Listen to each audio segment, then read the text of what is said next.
What is going on, everyone? My name is Jason, and this is what's on my iPhone 10. Never gonna give you up. I'm never gonna let you go. Never gonna...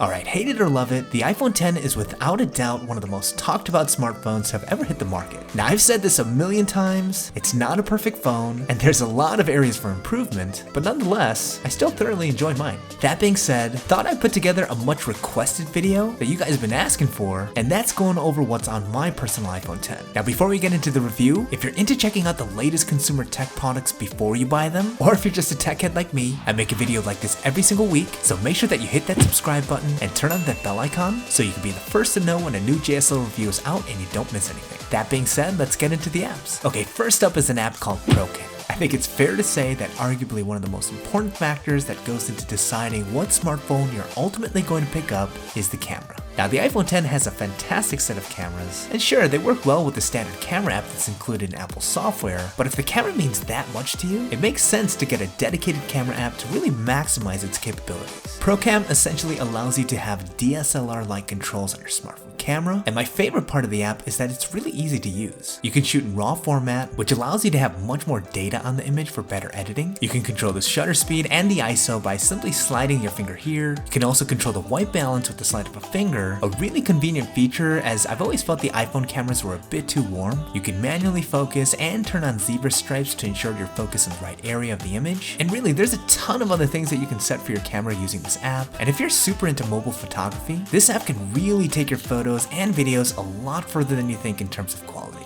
Now, to stay on the topic of apps for cameras, a great app to pair ProCam with is an app called InstaFlash Pro. Probably my favorite photo editing app right now. And again, the main reason why is that the app allows you to do a ton of enhancements to your photos in a super easy to use interface. Just select an image from your library and all the editing options are lined up at the bottom of the app. Select the type of editing you'd like to do and make the adjustments accordingly. And man, we're not talking about simple adjustments just like exposure and saturation. You have a lot of different editing choices specifically for lighting, white balance and temperature, and color enhancements. There's an option to focus in and blur out parts of the photo for a portrait mode-like effect. There's skin smoothing and whitening, which is a must for some, not to mention a good selection of pre-made filters that can help you grab the look you're going for a lot faster. All in all, a very simple but powerful app that can really take your photos to the next level. Especially if you're already using something like ProCam, these two apps really make for a good couple. Okay, totally switching gears. I don't really have that much time for mobile gaming these days, but if and when I get a chance, my go-to game right now is Puzzle Fighter. I was a huge fan of the original Puzzle Fighter game on PlayStation, so I was psyched when a mobile version was made. And the best part is that it doesn't deviate too far away from the original. It's basically the same game, but with this version, you can build up your character's abilities and attacks the more you play and win. You can play online against friends, and of course the graphics are a lot better than the original.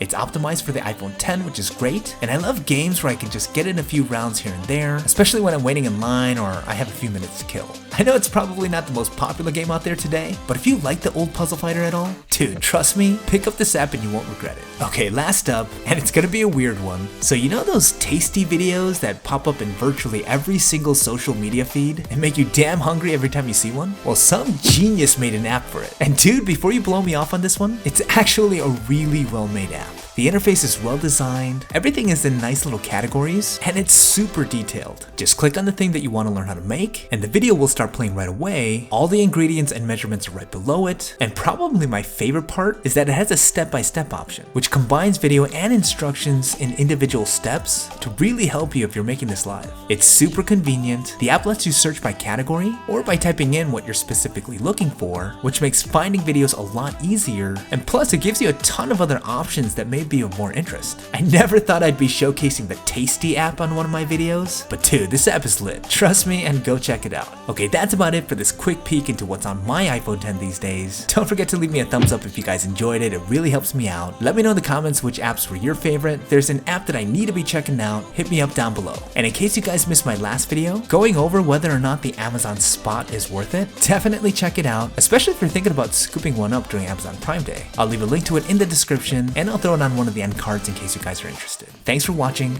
and I'll see you guys in the next one.